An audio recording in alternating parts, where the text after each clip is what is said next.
Good morning, or good afternoon, or good evening. Welcome into a Monday edition of In Touch with Indiana Sports, powered by HoosierIllustrated.com. John Alden with you as always. Hope you enjoyed your weekend. And a little disclaimer for today's episode. You may be wondering, wow, this one released early. Why is John releasing today's episode particularly earlier than usual? And it's because I'm taking Monday off. Not from the show, of course, because it is out, but I'm off from my other job. So I decided to record the entirety of Monday's show on Sunday. And so we're going to enjoy a good Monday off. Not everybody gets to enjoy Mondays off every once in a while you do.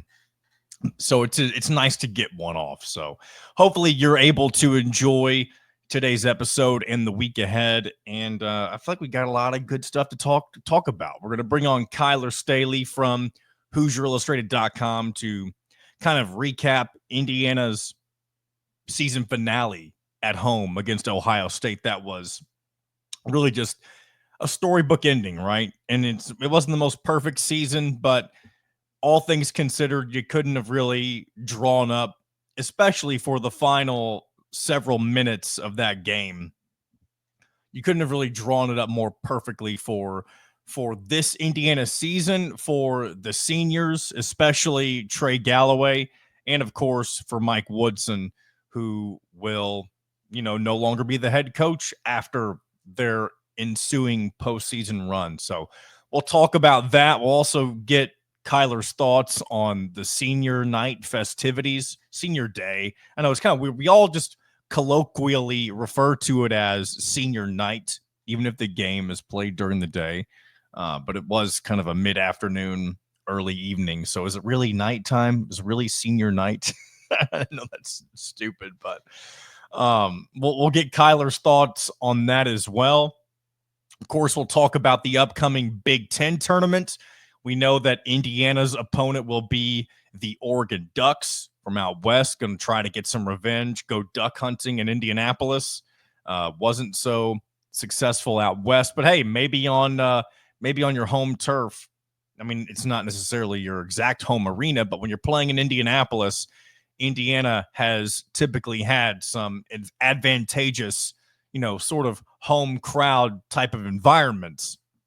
And in a game that will most certainly mean something to Indiana, I know that their NCAA tournament hopes are not necessarily in doubt right now, but it can't hurt to get a win or two here in this Big Ten tournament to help solidify being in the NCAA tournament, especially if it helps you avoid being in the last four in. We all saw how it worked out for Indiana a few years ago when they ended up having to play in Dayton. And I'm sure it will be more ideal for this Indiana team to not have to be put in that situation once again. And of course, teams have gotten to the Final Four from playing in the last four in games, the first four. But of course, the road to get there is a lot more difficult than just playing in a typical NCAA tournament route. So we'll see what happens. We know the Hoosiers will face the Ducks, and I think I agree. I think I've asked a few different people about this already. I think I agree with our guests that it's going to be, of course, to Indiana's advantage playing at noon and then also playing, not on the West Coast this time around. So, Oregon, I would say they're safely in the tournament. At the same time, though, anytime you're playing in this, I know you can't really do a whole lot to improve your seeding, but you can do something, right? So every team has their own motivations for wanting to perform well in these conference tournaments. It definitely feels like the lower you are, though, as a seed, or like when I say lower, not so good, the worse of a seed you are, the more you have to play for, because those who are at the top, the cream of the crop, the Tom Izzos and Michigan States, those guys, they want to make sure they can play. I guess they're kind of playing for a one seed, because I would say right now Michigan State's probably not a one seed, but they're probably a fringe one. If they can go out and win the Big Ten tournament, and maybe a few other teams that are close to that line, maybe they flounder early in their conference tournaments. Maybe that's what you're playing for if you're one of the higher, the better seeds. But outside of that, it's always kind of felt like why do we got to play in this? Like, we already know where we're going. This can only hurt us. And that's just the defeatist mentality that you probably can't have if you're one of those teams. But if you're Indiana, you have a lot to play for. You've been in these scenarios a bunch. And, this is the house money postseason for Mike Woods. So we've said it a bunch over the last few weeks. And I think this is going to be a fun March. And I know that doesn't necessarily mean I'm expecting Indiana to make it all the way to the Final Four. I'm surely not expecting that. But it just feels like, how we talked about the other day, just kind of sitting back and letting the Ohio State game just play out the way that it plays out and just hope for the best. We kind of need to do that, I feel like, for this potential NCAA tournament run. And I still say potential because, there'll you never know. We can't always go by what the prognosticators say, the Joe Lunardis and the Mike DeCourcys, because especially guys like Joe Lunardi have been very wrong before. And they may be very wrong once again. But I mean, if I'm not mistaken, Indiana does not have a loss outside of quad one. And I'm sure there's not many, if any, teams on the NCAA tournament bubble that share a resume like that. Now, they may not have as many quad one victories, right? I'm talking about the Hoosiers. Speaking of talking about the Hoosiers, they're recording their podcast right now as well. Not sure when that's going to release, but check that out whenever that does. Just kind of stun locked myself right there. But whenever it's kind of like whenever I say out of touch or in touch or whatever, it's just you like to at least I like to make the joke, the unnecessary joke that is right there in front of me. But I guess back to what I was saying about NCAA tournament resumes. Indiana may not have the most quad one wins, but they certainly make up for it when it comes to, not having the losses in the lesser quadrants. So I think Indiana's in good standing right now, a lot better than we anticipated a few weeks ago. And I think it'll be fun March. And I really, really hope we'll take a look at, I haven't looked at the updated brackets from Lunardi and DeCourcy just yet, but we will do that here later on in the show. But I really, really liked Joe Lunardi's prediction most recently that we talked about, where he had Louisville matched up with Indiana now I didn't like Indiana being in the first four, but I just liked the matchup of Indiana and Louisville in round one. Like, I would love revenge so much on that Louisville team. And I like Louisville. I have nothing against Louisville fans. I like Pat Kelsey as a head coach there. It'll also be nice to see Indiana get some revenge on Chucky Hepburn. It just feels like anytime Indiana can beat Wisconsin in some way, shape, or form. I know he's playing with Louisville now, but of course, as Indiana fans, we all think of Chucky Hepburn and his time with the Badgers. That would also be a little added bonus to finding a way to beat Louisville. And it's not like the beating a team 3 times type of thing, but if we go back and remember when Indiana faced Kentucky back in 2012, after they defeated them on the Watford buzzer beater, Kentucky absolutely took it to Indiana in the NCAA tournament Sweet 16 that year. It was like 102 to 90 or something, if I'm not mistaken. They won by a decent amount against Indiana. And I would love, and I think Louisville's a better team overall than Indiana. So I'm not saying that Indiana would absolutely do that to Louisville, but I would love to see them do that. Because this Louisville team, though they have won a lot of games this year, and I think they've won like 13 of their last 14, something like that, maybe more than that if I'm not mistaken, or if I am mistaken. But they have some questionable losses, particularly early on, and they have a very weird loss to Georgia Tech as well. So, and a lot of people think Louisville's benefited from their ACC schedule being very weak this year. And that, I think there is some truth to that, but they've also, Pat Kelsey's done a hell of a job turning around Louisville in 1 year. It's kind of similar to how Indiana football, people said their schedule was easy, but they just took advantage of the schedule and did what they could with it. So you could kind of mirroring scenarios for Indiana football and Louisville basketball in a way, not the exact same thing, but there's some similarities there. I'm also going to react to some recent tweets that old Jeff Goodman put out the other day. And I got to say, I know Jeff Goodman is one of the leaders when it comes to reporting on college basketball, but that dude thinks that his poop don't stink. And that's just a nice way to say it. Like, he will say one thing, he'll tweet out one thing one day, and then 3 days later say something else and act like what he said previously he didn't say at all. He won't like directly, you know, point that out, but you just look at the social media posts and you'll be like, that doesn't really add up to what you said a few days ago. And he's not the only person that does that. But Jeff Goodman definitely, and a lot of people, especially the very, I hate to say, gullible fans on Twitter, they act like Jeff Goodman hates their team. Like, that's not the case. Jeff Goodman is really good at trolling people on Twitter, as are a lot of people. And if you are somebody who falls for that, then I feel for you. I was once one of those people. But at some point, the longer you're on social media, you have to realize, you have to kind of learn to figure out when someone is just trying to what's called engagement farm. And that is where they just say something strictly to get engagement. Like, they don't say it to mean it. There may be a little substance behind it, but the primary reason for posting something that may be a little off the wall is strictly to engagement farm and get people to interact with it, to go viral in some ways. So anyway, that went down a path that I didn't really anticipate going down, but it is what it is.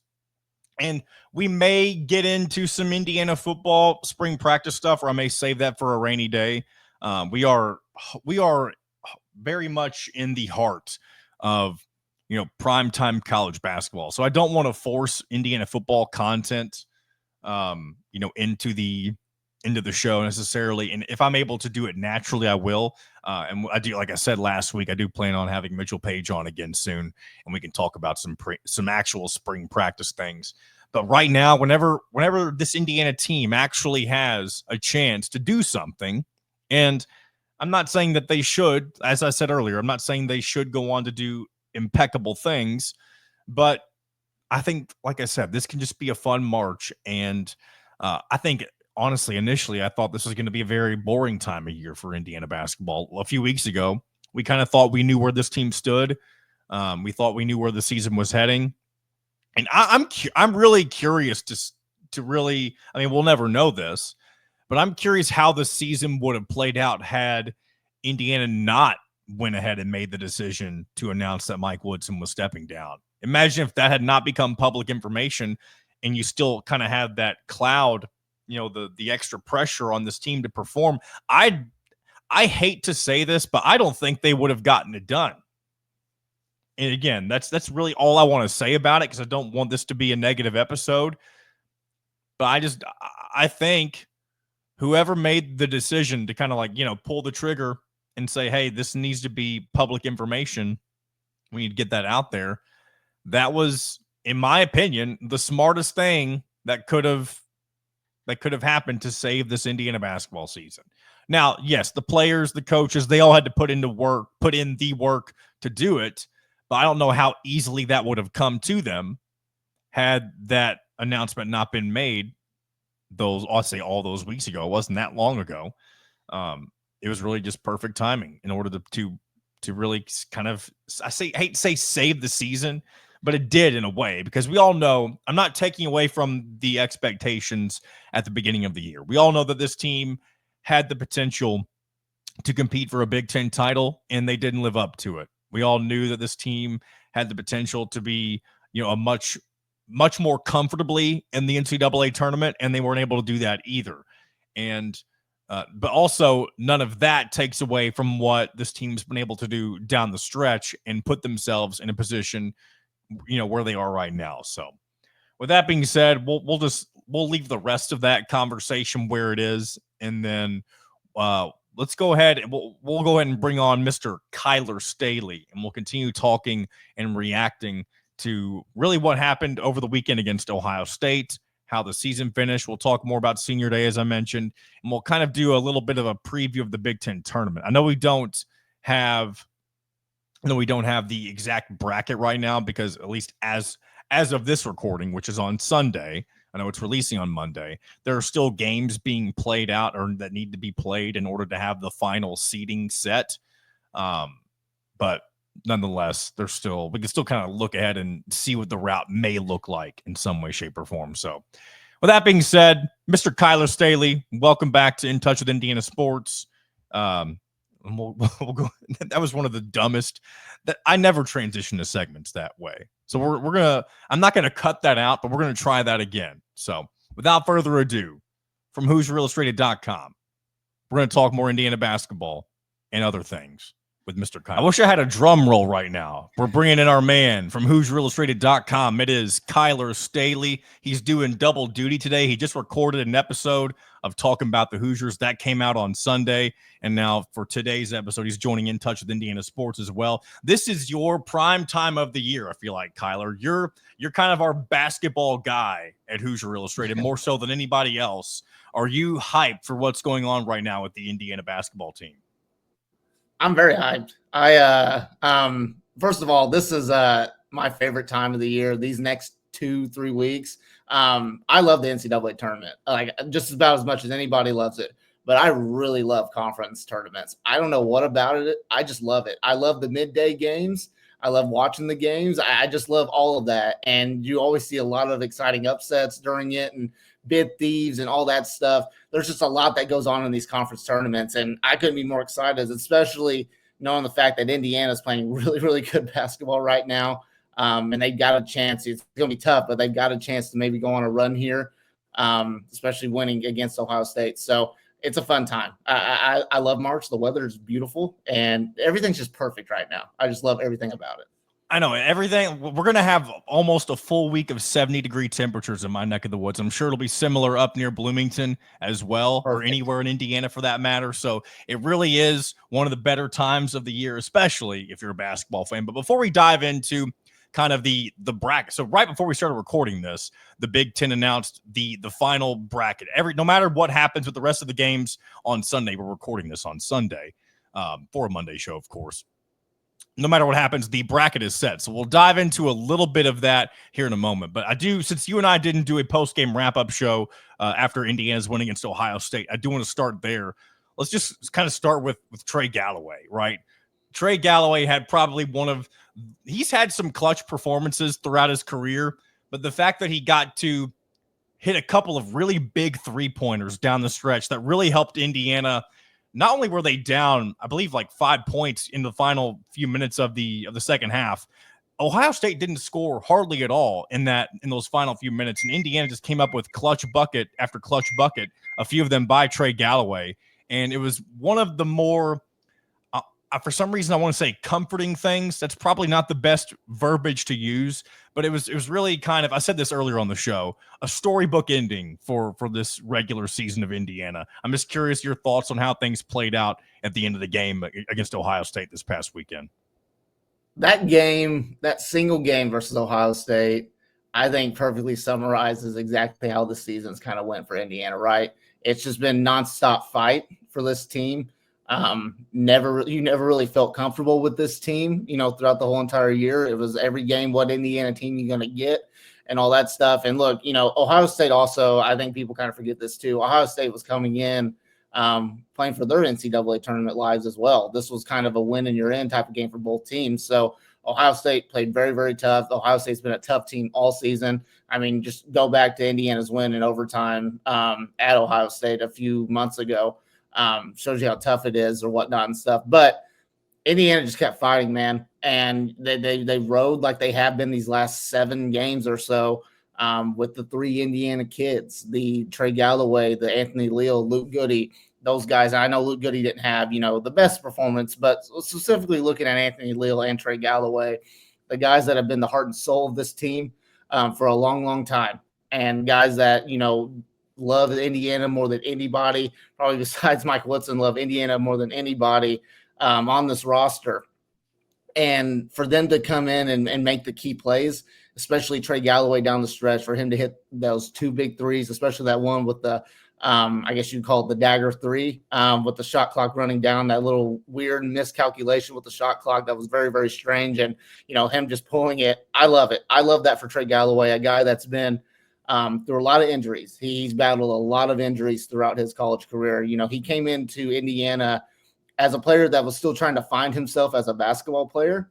and a player that really just never really had a for sure position on the floor, and a guy that just continued to improve his game and become more of a complete basketball player. And that's what you see out of Trey Galloway right now. Still got that high motor, but his IQ is just phenomenal now, and he's making really key plays. So I look at that. I think you said comforting. I think that is the right word when you look at that, because Trey Galloway, I think out of everybody on this team, deserved that.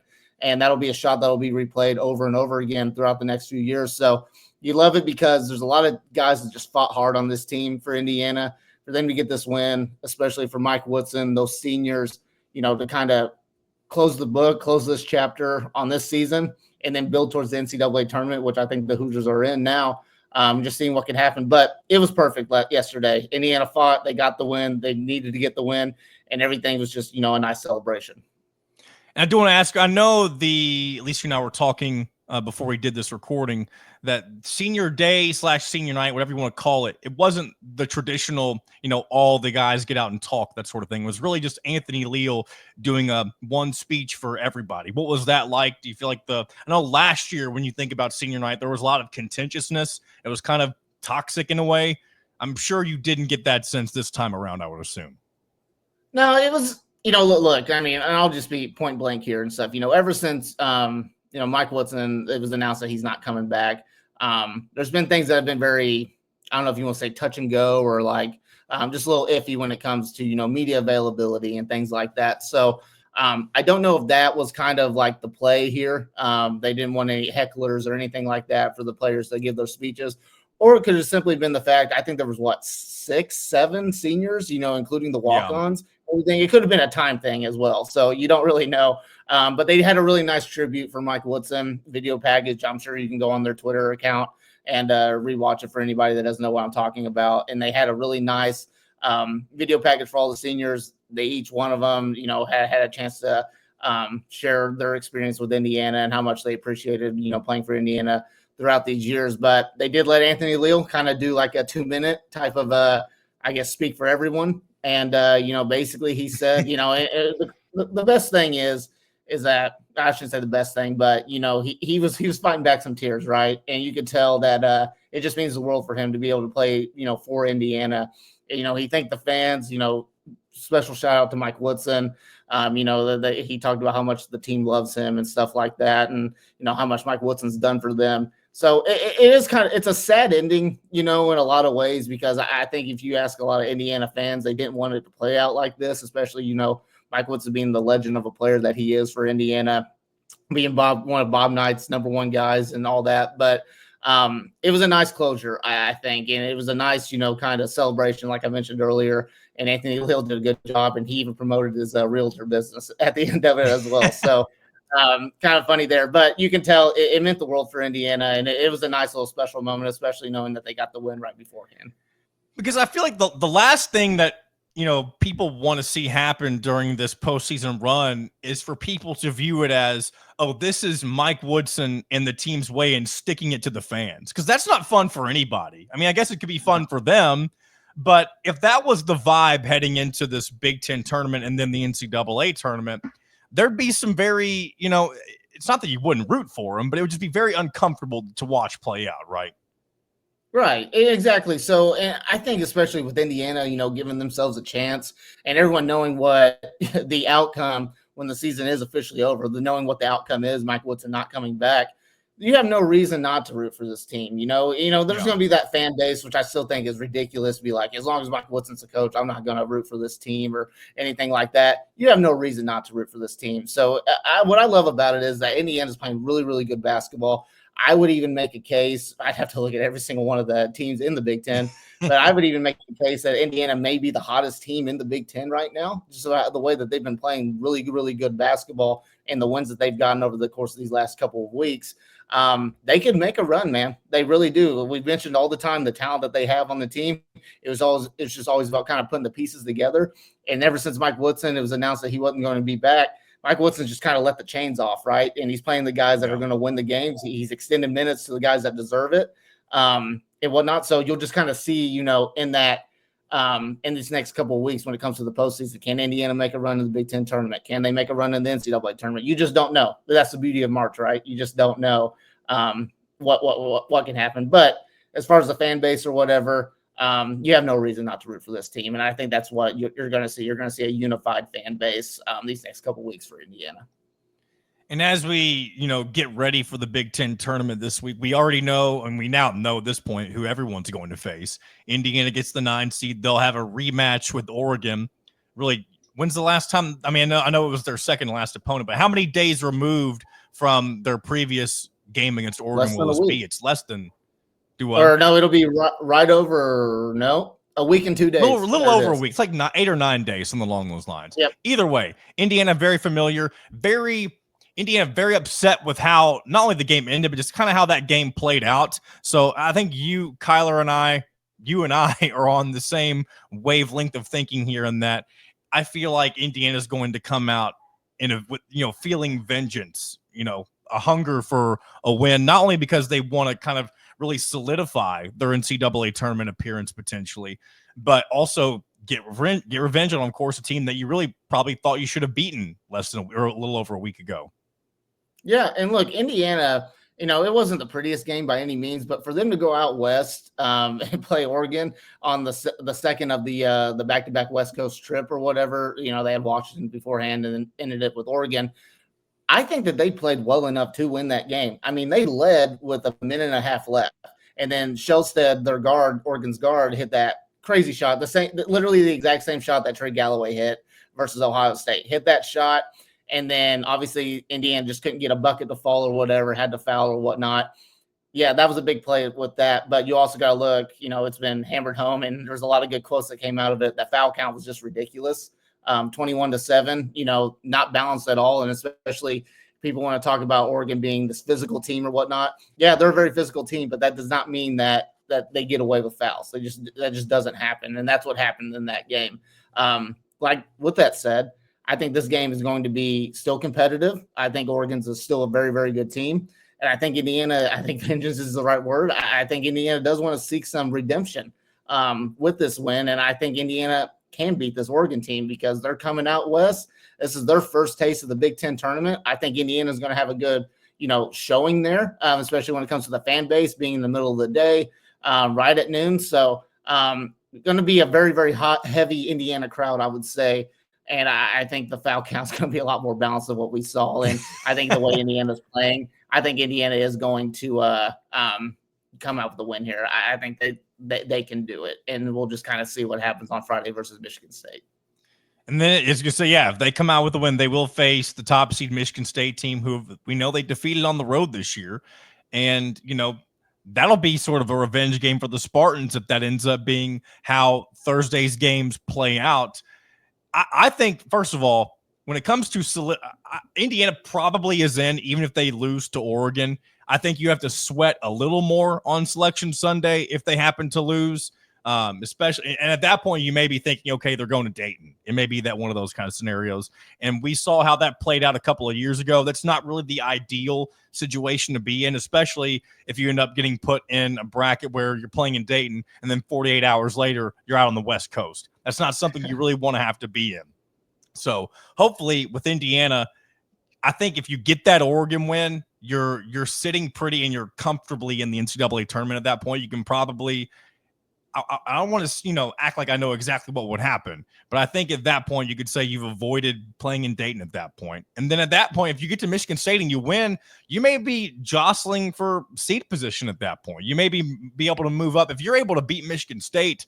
And I know that the further you get into these tournaments, the less likely it is for it to affect your seating and that sort of thing, because they'll want to get this bracket solidified the closer they get to Sunday. But I think Friday's still early enough. If Indiana is able to knock off Michigan State, you could potentially play yourself up to maybe a single-digit seed line if that's something that Indiana wants to strive for, of course.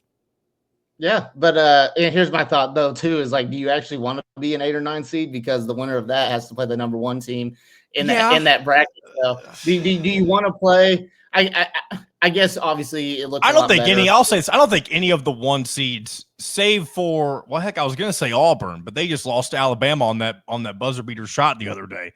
I don't really think any of the 1 seeds are. Do what? Well, think of like Duke. I mean, Duke's playing really, really good. Houston's playing really good. Florida. I was talking about this tough. earlier too. The ACC, and I've been giving a lot of credit to Louisville and Pat Kelsey, but I mean, the ACC is, they're borderline a G5 conference this year with the amount of teams that are actually going to be in the NCAA tournament. I mean, the Mountain West and the ACC are more than likely going to have the same amount of teams get into the NCAA tournament. So is Duke's dominance more so based on how easy the ACC has been, or is Duke really that good? We all know Cooper Flagg is a phenom, but are they, again, I just said it, are they as dominant as they appear to be? Who knows? We'll have to wait and see, of course.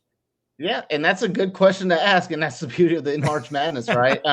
But going back to earlier, something that you just kind of mentioned, the positioning for seeding or whatnot. I do think that in Indiana, no matter what happens, is comfortably in the NCAA tournament. When you look at, their quad 1 record's not great, 4-11, I think is what it is. But you look at the quad 2, quad 3, quad 4, they are squeaky clean. And the good thing about Indiana is obviously the bubble group this year is just so weak.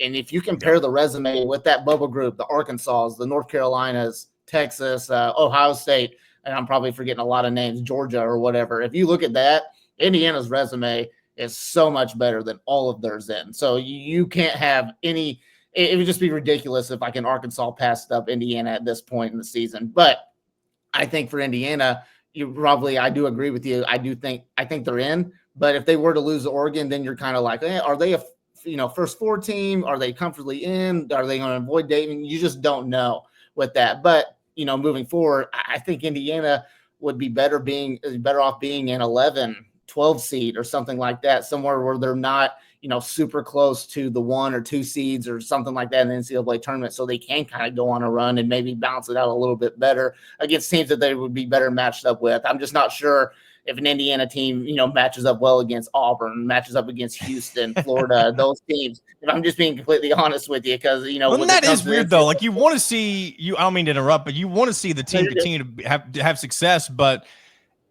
yeah, you're right. The 10 and 11 pathway is so much more favorable as much as you want to, see them get a better seed at this point, especially when you're – I hate to say you're not looking towards the future, because you are, but when you're looking at just this team, like, and Mike Woodson and everything that his era has stood for, like everything that's coming in the future has nothing to do with what's going on right now. Yeah, you want to retain some of your best players if you're able to do that moving forward from into the off season, but there's a good chance that even if it's not some of your star players, you're going to lose some dudes to the transfer portal or the NBA, whatever it may be, on top of the guys that you're already going to lose to graduation and that sort of thing. So you do want to hope that this team gets put in a position to where they can have really the best run possible. And I agree with you. If they get that 8-9, it's not a death sentence in the round of 32. You can, things can go your way. We've seen the most ridiculous things happen in March Madness, but if you're talking about just overall favorability for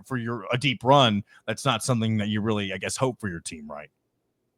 Yeah, and look, this team, sticking with this current team, not looking ahead to the future, you nailed it. There's going to be guys that enter the transfer portal, graduations, obviously. You just don't know what's going to happen when the new coaching regime comes in and, kind of, quote unquote, cleans house or something like that. But this team right now is about as well connected as I've ever seen them, right? And that goes back to, last year with that squad. And they came together, and they're not playing for themselves. They're playing for Woody. They're playing for the program. And they're together, and they're not being selfish at all. This season, you saw a lot on one-on-one stuff, a lot of me ball, I guess, as you want to call it and stuff. But they're playing like a team right now, and that's obviously, a test to, throwing guys like Anthony Leal, giving him extended minutes, Luke Goody, Trey Galloway, limiting the guys that, are very individual heavy, I guess you could say, and having the right rotations in when you need them and stuff. But look, this team, obviously, they don't want the season to end, and they want to continue to play as much as they can for Woodson. They want to get something special for Woodson on his way out, and that's a dangerous team, man. Any team that's put in that position, that's a very, very dangerous team, because obviously this team could have, a month ago could have just been like, you know what? Our coach is going to be back next year. What's the point? Let's just fold up. Let's just kind of get through these games. Let's just go through the motions, whatever. That's not what they did at all. They canceled out all the noise. They focused on themselves, and that's what got them into this position to make the NCAA tournament. And it's been really special to watch. But like I said, when you have a team like that and, come March or whatever, a dangerous team, anything can happen. So that'll be kind of the thing to watch for with this Indiana team these next couple weeks. Last thing I want to ask you, and then we'll wrap this thing up. Later on in the show, I'm going to get into some, I don't want to call it nonsense, but Jeff Goodman is just an interesting human being, especially on Twitter. And he recently, I'm sure you may or may not have already seen this, but he had mentioned that there's of course, no Brad Stevens, no Dusty May, and now no TJ Otzelberger and no Scott Drew. Who do you think Indiana moves forward with when it comes to, the coaching search after the season ends? Well, first off, I want to say, no disrespect, but that report was kind of weird to me. Didn't really tell a whole lot. Especially, a lot of people I've seen been calling out Jeff Goodman because he's been very pro TJ Otzelberger and stuff. This is who Indiana is going to hire and stuff. And then he also mentions in that tweet that he's like, just as I expected when Indiana's not going to move forward with TJ. It cancels each other out there, in my opinion. But I don't know, man. It's too close to tell. Obviously, people are going to be excited because Chris Beard wasn't mentioned in that tweet or something like that. So Mick Cronin wasn't mentioned in that tweet or whatever and stuff. So I take that kind of report, I guess you could call it, with a grain of salt at this point. But, I mean, I wouldn't say it's incorrect. I just think what was the point in putting that out there is really what it is. Yeah. What was that? Like, how do you know for sure that Scott Drew and TJ Otzelberger aren't still candidates, like that? But I don't know. For right now, there's so much going on. I really don't know who the new head coach is going to be for Indiana. I don't want to end the segment on a sour note, but I did want to kind of get your thoughts while I still had that pulled up here. Wanted to ask you about it. It's my final thought is it's just confusing, I guess is the right word to say. So, but I just have no feel on who the coach is going to be at this point. When I think I know who I think is going to be the coach, something changes. So no one's going to know until, the season's over with. That coach is out of the NCAA tournament. Indiana season's over with. No one's going to know until then. But it's fun to speculate if you're an Indiana fan. So obviously a lot of content's coming out with that. And we'll get into more of that here later on in the show. But Kyler, I appreciate your time as always. I'm sure you are excited, looking forward to the weeks ahead as March Madness really begins to kick into high gear here over the next several days. So enjoy and look forward to all that you're going to be doing to help us out, help everything going on with HoosierIllustrated.com, of course. Yeah, I appreciate it, John. Big thanks, as always, to Kyler Staley. He's doing double duty today. He had to record talking about the Hoosiers as well as volunteer to record with me. So he's putting in the work. He's getting excited for what's to come over these next couple of weeks. Because if you're a college basketball fan, I almost said this is your Super Bowl. That's not really the right term to use. It's really just your favorite time of year. The month of March and into early April, especially if your team is playing in a Final Four or a national championship, it can be some of the most fun you have as a college sports fan. And thankfully, unfortunately, I've not been able to experience a ton of it.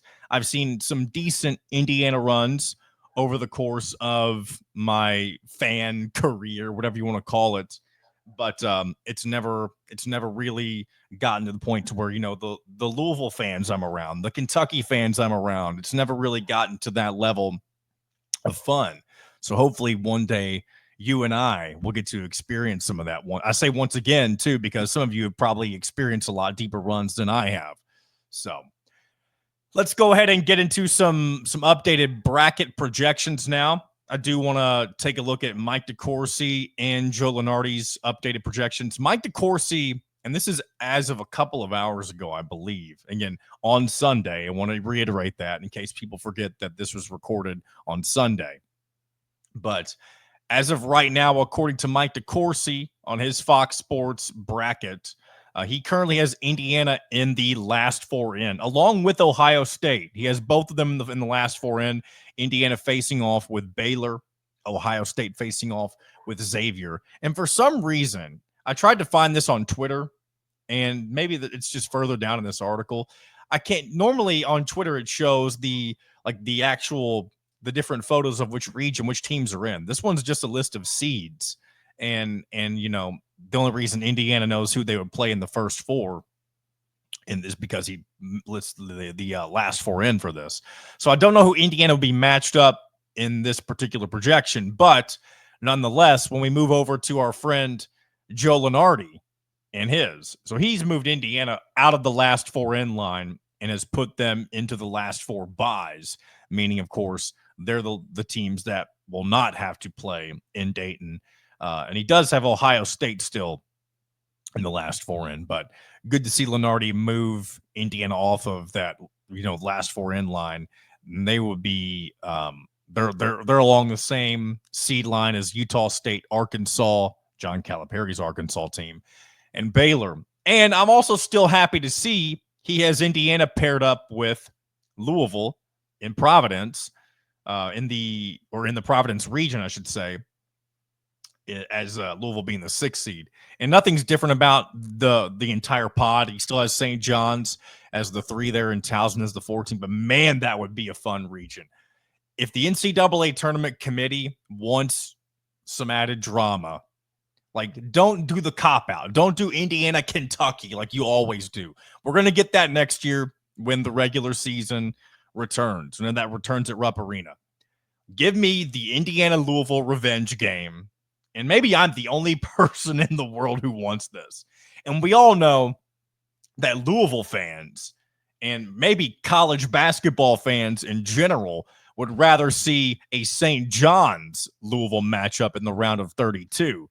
Of course, the Rick Pitino factor there. They've not faced off with each other since Rick Pitino's gotten back into the coaching game. So, I mean, I can say that would be very fun to see, but of course I'm not going to be rooting for Indiana to lose. And also, there's some added pressure there.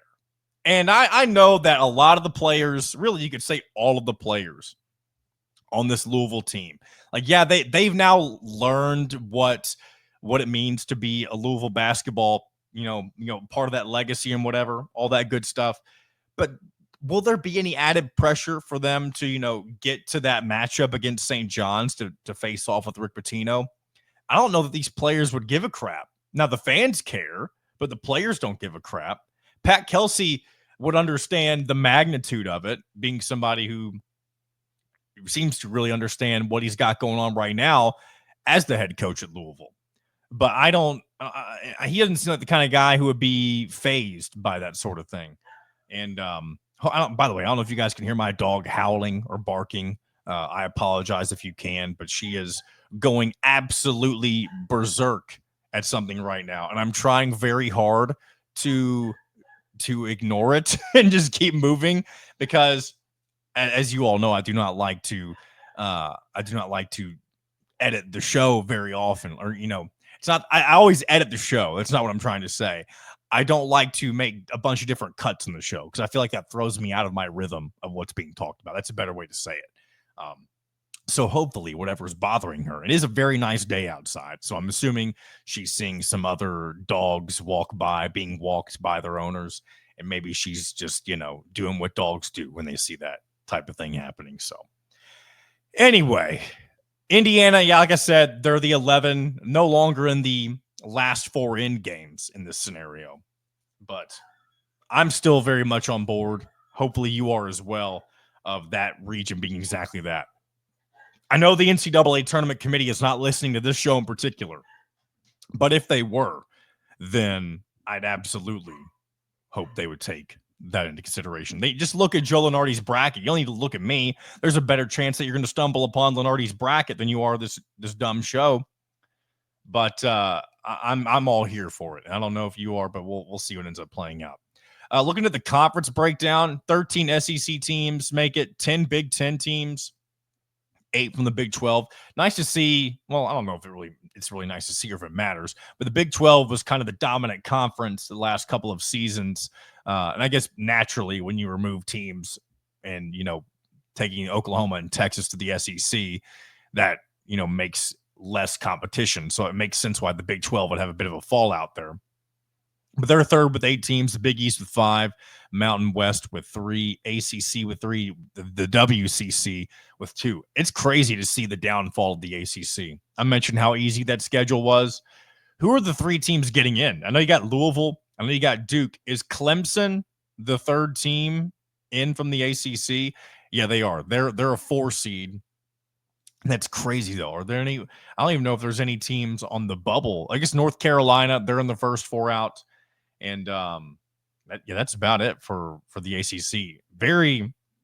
The ACC was the premier basketball conference not very long ago, basically pre-COVID. I feel like the ACC was for several years, along with the Big Ten on occasion, they would kind of trade off being the best basketball conferences. And that's post Big East breakup. When the Big East was in its heyday, before all the conference expansion and that sort of nonsense, the Big East was without a doubt the most competitive college basketball conference.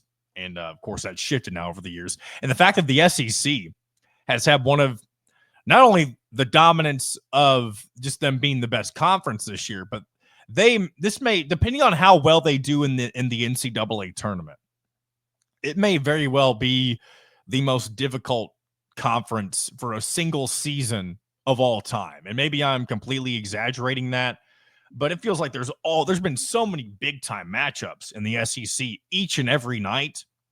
And I wouldn't say that if I didn't mean it. You guys know I don't like when the SEC is successful, especially in football.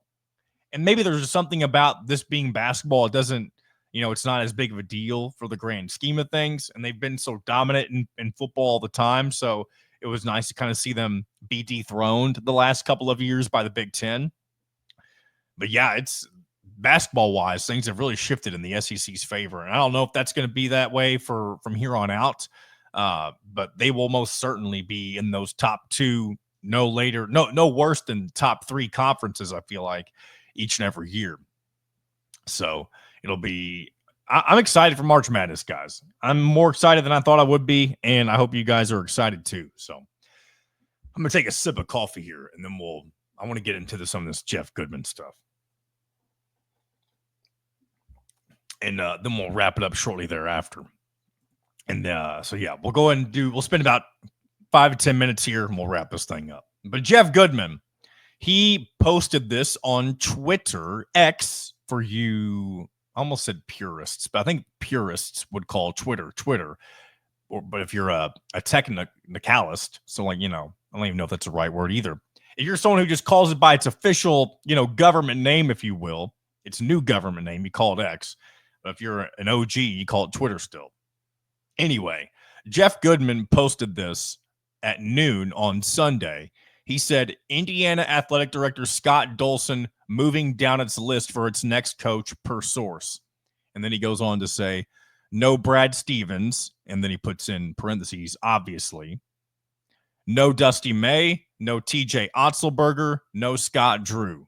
And then he goes on to say, as I fully expected, now it's getting interesting in Bloomington. I'm pretty sure that he actually mentioned that Otzelberger he thought would be heading to Indiana. So it goes back to what I was saying earlier about him just kind of sitting on his high horse and acting like he didn't say something a few days prior. So, that's all I have to say about that in particular. But if that stands true, which I believe it would,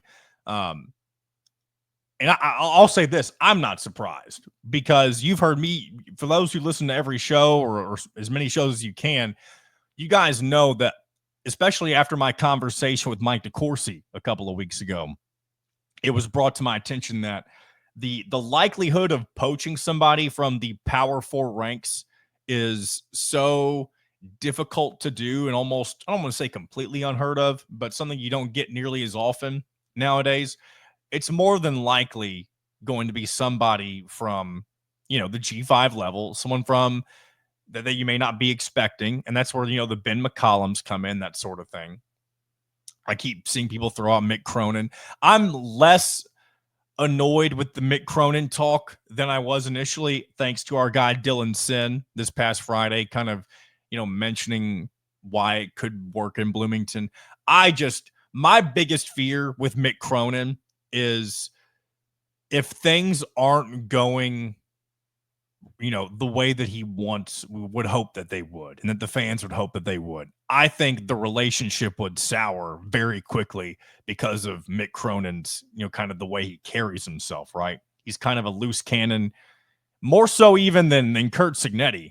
Because here's the thing. Here's the difference between And I'm talking about the way they act behind a microphone right now. Curt Cignetti, it feels like everything that he says, even if it's off the wall, it feels like it's calculated, right? Like he wouldn't just say it if he didn't think it through first.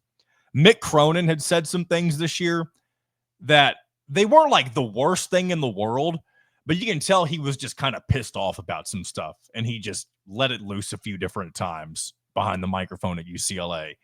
And if he's in a situation like that in Bloomington, I think that things could get unfortunately pretty ugly in that scenario. Now, it doesn't mean it's going to happen that way. It's just kind of, Indiana fans and the media this is a job that will, no matter who gets it, it's going to change you as a human. I'm sure Mike Woodson is a different human being now than he was 4 years ago when he accepted the job. And he fully knew what, at least I think he did, knew what was going to be expected of him at Indiana University, considering he was a former player. He unfortunately was sandwiched right between 2 national championships during his playing career at Indiana. Nonetheless, though, still one of the more fabled players in the history of the university.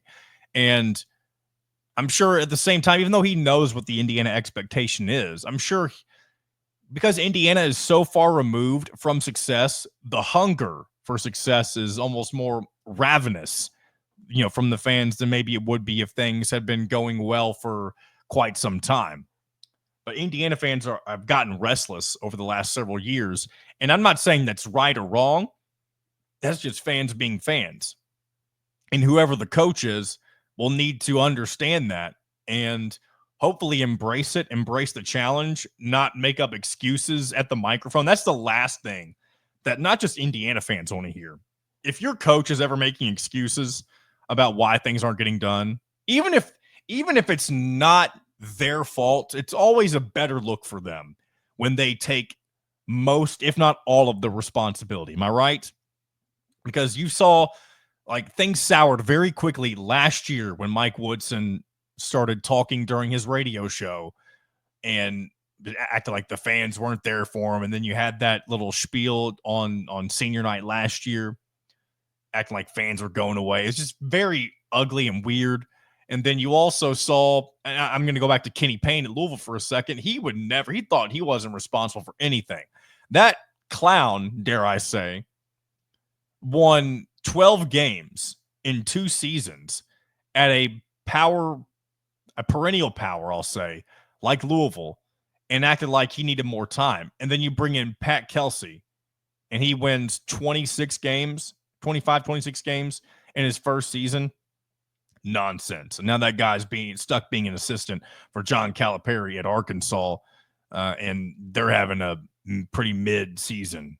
And, it's by Calipari standards. Arkansas might still get in the NCAA tournament, but I'm sure fans down in Fayetteville aren't extremely happy with how things have gone so far down there.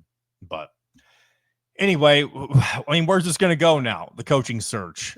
I still, even though I do see why people have the reservations on Ben McCollum. I think maybe some people will look at me and think, dude, you're just so caught up in the Curt Cignetti parallel that you're blind to what this really is. And maybe that's true. But I also think that Ben McCollum, even though he has the similar playing style to Archie Miller, it doesn't mean that it's going to be unsuccessful the way that Archie Miller was, right? Plus, I believe Ben McCollum is probably I need to do some digging on this and kind of see how he interacts with the media. But I feel like people wouldn't talk so fervently about them if he wasn't. Maybe I'm totally wrong because people talk good about Archie Miller before he came to Indiana. So I guess I better watch what I say before I check into that. That's something I want to do before Wednesday's episode. I want to take a look at Ben McCollum and kind of see how he carries himself for them. Now I know he's at Drake, and the media presence there is not what it will be at Indiana, but I would love to see if he at least carries himself in a similar way to how Curt Cignetti does. Just confidently is really what I mean. He doesn't have to act like Curt Cignetti, but if he carries himself confidently and with a swagger that Indiana fans will appreciate, then I think that will definitely sit well with fans as we head into this offseason. and prepare for next year. Because the truth of the matter is this: it's going to, if he ends up, no matter where he's coaching at next year, it may be Drake again, it may be Indiana, it may be Virginia, it may be somewhere else. He's going to play his style, and it's going to be a little archaic, probably, right? But if it works, it works. So far, it's working everywhere he's been. But here's the thing: I think you can play that style if you have a very efficient offense. That style, that slow pace style of basketball requires you to be efficient at scoring the ball. So we'll see, and we'll continue to see how this develops over the next couple of weeks. But very interesting to see some big names off the board, especially Otzelberger and Scott Drew at this point. Brad Stevens was never a real candidate, and Dusty May, though he's a guy that a lot of people probably wanted. He was never top of my list, which probably means nothing to you, but he was never on the top of mine. So we'll see how interesting things get. Will it be Mick Cronin? Will it be Ben McCollum? Will it be somebody I'm not talking about right now? We'll have to wait and see. So, but with that being said, let's go ahead and wrap up today's episode. It's been fun. Looking forward to doing it again throughout the week as well. Hope you guys enjoy the rest of your week. And I'll be back on Wednesday for another edition of In Touch with Indiana Sports, powered by HoosierIllustrated.com.